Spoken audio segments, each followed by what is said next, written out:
que el gobierno dispone para los esbirros de inmigración. Ahora nos van a hacer el cuento chino de que inmigración no tiene dinero. Dios del cielo, por Dios que tenemos una edad. Respétennos, por favor. Bueno, voy con el titular que a mí me parece más interesante de inmigración. Ya viene.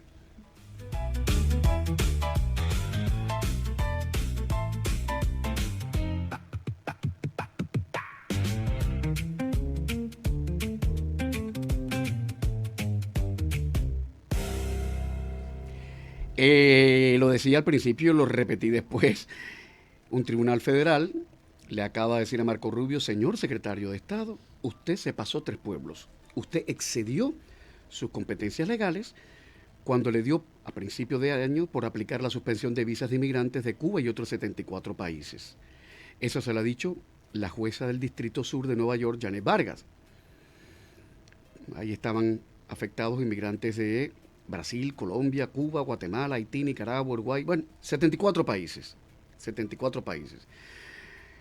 Isadora Velázquez, abogada de inmigración, ¿cómo está usted? Buenas tardes. Contenta de compartir esta tarde con ustedes. Igualmente yo con usted. Primera pregunta, ¿qué significa este fallo judicial en términos prácticos, eminentemente prácticos? ¿Qué significa? Significa que muchas residencias nuevamente se van a procesar para estos 75 países, incluyendo Cuba. Así que son buenas noticias, porque son 75 países que quedaron en un limbo por mucho tiempo y ahora nuevamente las residencias comienzan a procesarse para estos 75 países, en términos prácticos. O sea, que entre los beneficiados están los cubanos. ¿Cuántos cubanos más o menos podrían beneficiarse de esto? Bueno, para que tengan una idea, en el 2024 habíamos visto que aplicaciones de residencia para Cuba se estaban procesando entre los 20.000 casos y el año pasado, en el 2026, este año, están procesando 300 aplicaciones a la residencia. Se habían quedado en un limbo. Ahora esperamos que ese número vuelva a aumentar, ya que teníamos un limbo no solamente por estos casos de 75 países frenados, sino por los 39 países a nivel local que también se había frenado para la residencia en Cuba en general. Abogada Isadora Velázquez, esto no significa la aprobación automática de la visa. Obviamente no. Un punto perfecto. Primero que nada, esto significa que la residencia empieza a procesarse y hay que distinguir lo que es una residencia y lo que es una visa. El travel ban, que es una proclamación presidencial totalmente aparte, diferente a este anuncio, es algo separado. Una visa y una residencia son procesos separados y eso hay que distinguirlo porque la decisión judicial, la cual acabamos de hacer mención, utiliza la palabra visa, pero esto es una visa con propósito a residencia y es diferente al travel ban que continúa en pie, así que una visa de turista o cualquier otra visa sigue lamentablemente frenada para nuestra comunidad cubana y para otros 70 países en general. ¿Cuáles son las visas de residencia que abarca el nuevo fallo federal? Esto aplica para cualquier petición familiar, así que cualquier petición de cónyuge, cualquier petición de padre o cualquier petición de hermanos que esté a punto de ser procesada, es decir, que esté al día en el boletín de visa y cualquier petición laboral. Así que si usted tenía una petición laboral que estaba a punto de ser procesada, estaba al día, nuevamente el boletín de visa es lo que determina las visas que están al día. Si usted estaba a punto de ser procesado, ahora su visa nuevamente es retomada para que usted reciba la residencia aquí en los Estados Unidos. Es de esperar, doctora Velázquez, que el gobierno va a apelar y está en su derecho de hacerlo. También recordemos que hay nuevas reglas internas que entran en vigor en septiembre 18. Una cosa es la carga pública en términos generales de país, que es lo que se está determinando acá bajo la decisión, que también esperamos que se apele, que es separado a lo que es la carga pública de manera individual. Y eso entrará en vigor en septiembre 18 y se aplica de manera separada, caso por caso, y se aplicará a los casos que se empiecen a procesar basado en esta decisión. Estamos hablando de una decisión que tomó el secretario de Estado Marco Rubio a principios de año, que de un plumazo suspendió las visas de inmigrantes de Cuba y otros 74 países, y ahora una jueza del Distrito Sur de Nueva York, la señora Janet Vargas, le ha dicho: Marquito, usted se pasó 3 pueblos, retroceda porque usted no podía hacer eso. A mí me parece formidable que le recordemos a los políticos en su cara, face to face, que este es un país de leyes, que un juez tiene poder, que un abogado tiene poder y que ellos no pueden hacer y deshacer a su antojo. Esto es una república. 10 segundos y regreso con usted para cambiar de tema, abogada, ¿vale? ¿Me espera? 10 segunditos nada más. No hay problema.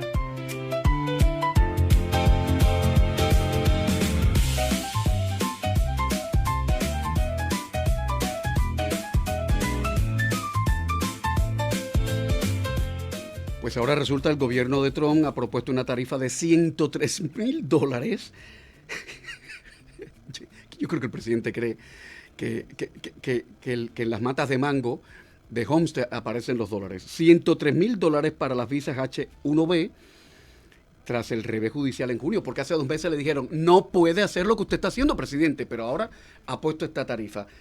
Ok, esta tarifa es para los empleadores que quieren traer a alguien para su empresa, pero son $103,000. Mi pregunta es, abogada Velázquez, si el presidente Trump de verdad está a favor del libre mercado, ¿por qué pone una tarifa como esta, que es una traba evidente al libre mercado y al libre empleo, y además lo justifica diciendo que inmigración no tiene plata, pobrecita, le falta dinero a inmigración? Hello, ¿cómo entender esto, abogada?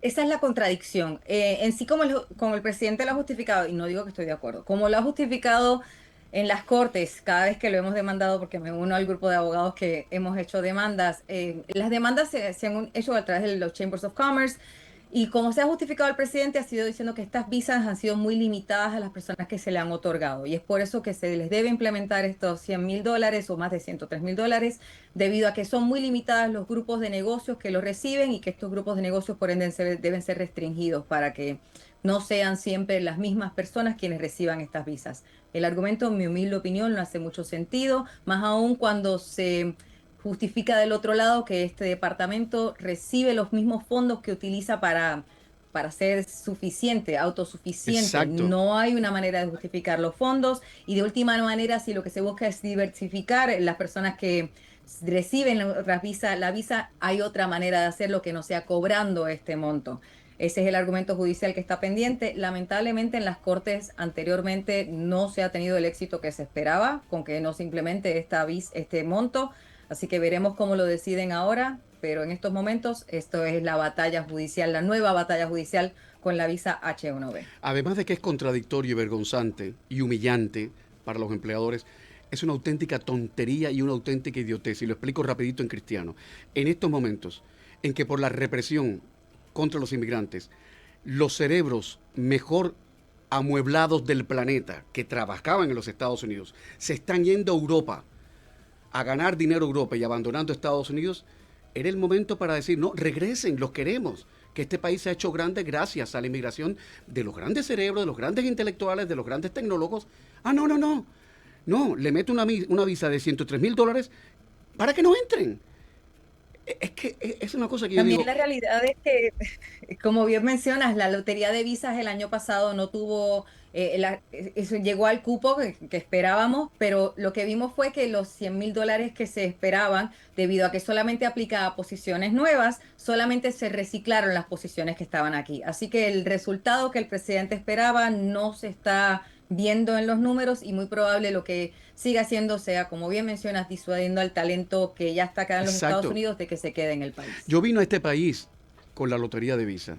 Mi esposa y mi niño vinimos con la lotería de visa. Y yo recuerdo durante la entrevista con la funcionaria que nos atendió en la sección de intereses, no había embajada, en la sección de intereses en La Habana, que fue una mujer una gringa muy agradable, que me dijo, nosotros queremos sobre todo que vengan al país profesionales, gente entrenada, gente intelectualmente despierta, avispada.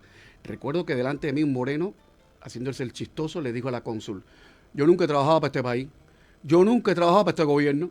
Y la cónsul le dijo, ok, honey, entonces no vas a viajar a mi país porque tampoco vas a trabajar para mi gobierno. Y lo suspendió. Tengo preguntas, abogada, preguntas de los oyentes. ¿Qué debe hacer alguien que ha sido arrestado y tiene un caso de asilo pendiente? Recuerde que para tener un caso de asilo aprobado usted tiene que mostrar un muy buen carácter. Así que si usted ha sido un arresto, si usted tiene un arresto, no necesariamente no es elegible para el asilo, usted todavía tiene un chance, pero es muy recomendable que trate de resolver su arresto, que no se declare culpable, que busque una manera de cómo resolver su arresto de una manera positiva, ya que uno de los requisitos para que su asilo sea positivo es que usted tiene que tener un buen carácter, si no, no será elegible para el asilo. Parece ser que el tema de la carga pública sigue trayendo cola porque un oyente pregunta, ¿los nuevos criterios de carga pública aplican también para la solicitud de ciudadanía?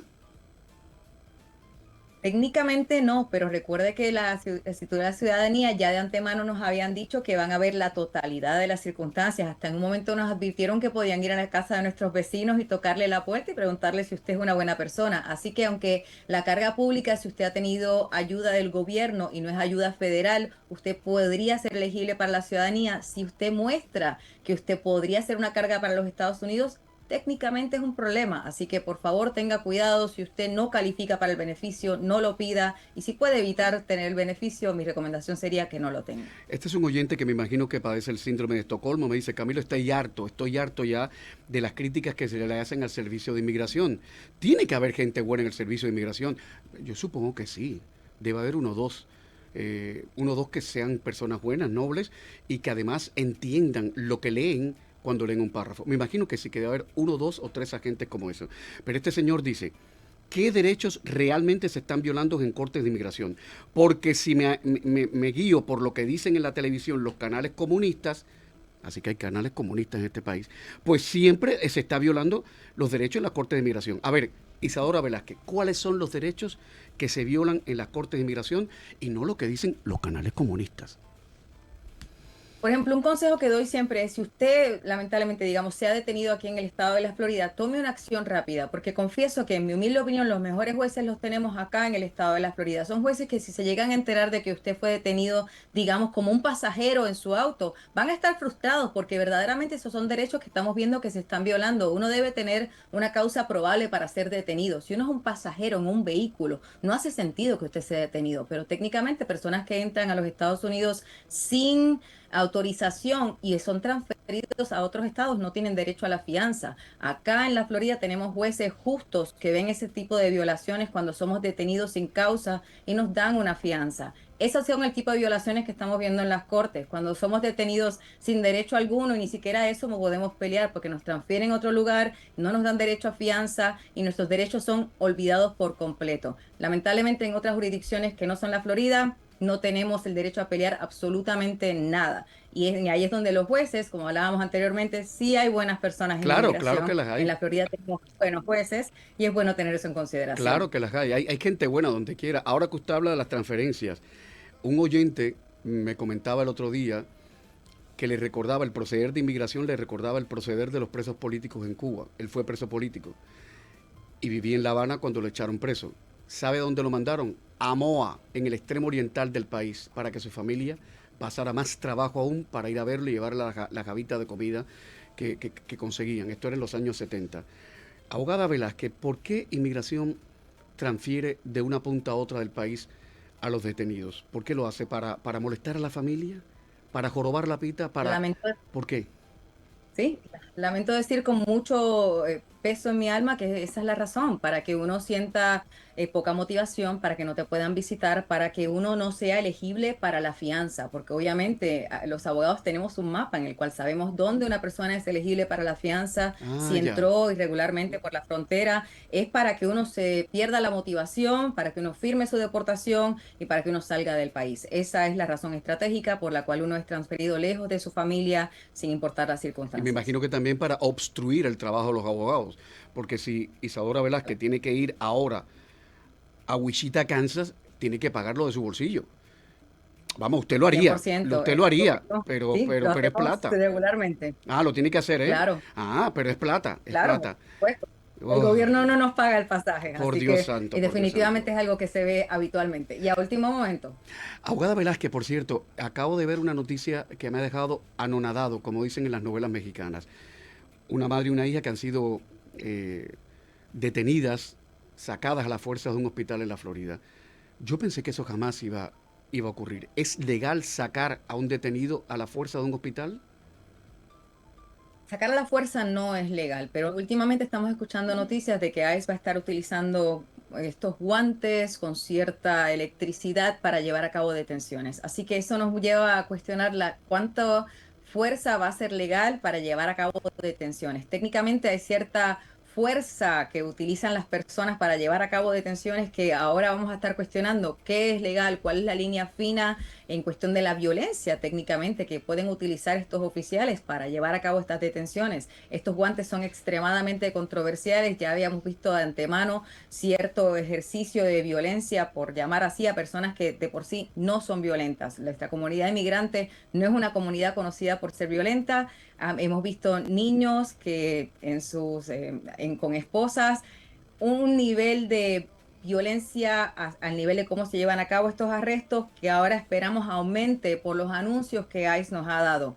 No es legal utilizar violencia para ejecutar un arresto. No es legal arrestar a alguien sin una orden de arresto. Pero la realidad es que ICE está ejecutando sus métodos, muestran una falta de entrenamiento y al mismo tiempo el inmigrante, para el tiempo que trata de ejercer sus derechos, es muy probable que ya esté deportado y sea muy tarde. Isadora Velázquez, abogada de inmigración, se supone, dicen los analistas más concienzudos, que los republicanos van a perder las elecciones de medio término. Y yo quiero suponer que cuando eso pase, si pasa, el Partido Demócrata por fin caiga y diga, ¡amba! Ahora somos un partido de oposición, vamos a hacer oposición. Digo yo, a ver si se enteran de que son un partido de oposición. Mi pregunta es, ¿usted cree que de alguna manera, si los republicanos pierden las elecciones de midterm, los demócratas despertarían de su letargo y por fin harían la oposición al gobierno y tratarían de cambiar la política de represión crudelísima, fascistoide, neofascistoide contra los inmigrantes? Yo creo que el momento de darle una voz a las personas que más lo necesitaban era ahora. El momento de frenar el que se utilice estos métodos tan violentos es ahora. El momento de que las personas sepan sus derechos y que se frene es ahora. Y espero que no tengamos que esperar a que haya un cambio de administración para que las personas que nos representan, sin importar el partido, le den Exacto. una voz a esta comunidad inmigrante y puedan decir que no nos pueden arrestar de esta manera, que no nos pueden tratar de esta manera, que tenemos derechos, más allá de que estemos en un proceso migratorio, y nos den esos derechos. Pero más allá de eso, sí espero que si hay un cambio de administración, que nos recuerden cuáles son los derechos que las personas tienen y lleven a cabo el debido proceso sin necesidad de ejercer un tono violento, porque el mismo no es necesario. El inmigrante siempre ha sido una comunidad complaciente a las leyes, que ha seguido las leyes. Si vemos los números anteriores, vemos que la comunidad inmigrante se presenta. Es más, esta es la primera vez en la historia en la que estamos viendo números extremadamente bajos de presencia en la corte, algo que nunca antes se había visto, y es porque por primera vez estamos viviendo en un tema y un miedo nunca Claro. antes visto. Se ve que anteriormente, cuando se ejercen las leyes correctamente, el inmigrante obviamente las sigue. Ahora, cuando veamos una retórica de miedo, es inevitable que el miedo sea ley y las personas no se presenten. Coincido con usted, abogada Velázquez. Esto no es un tema de partido, no es un tema de izquierda ni de derecha, no es un tema de reggaetón o de Mozart. No, no, no, no. Es un tema de compasión, de respeto por la dignidad humana. Hago un llamado con todo respeto, no, que no se ofenda, al Partido Demócrata. Despierten, por favor, y enfréntense al partido de gobierno, que ustedes son la oposición. Y bueno, si Representen a las personas que los votaron. exacto, y Hagan que su representen trabajo. a los votantes. Y ojo, y que el Partido Republicano también represente a los que le votaron, porque esa es otra situación que está pasando en el país.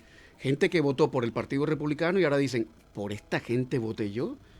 Pero bueno, de todo hay en la viña del Señor. Por favor, 10 segundos más para que busquen papel y lápiz o preparen su teléfono para grabar el teléfono de la abogada Isadora Velázquez, que ustedes le llamen y puedan canalizar sus dudas o hacer cita con ella. Es una persona muy chévere, de verdad es muy chévere. 10 segundos y regreso enseguida.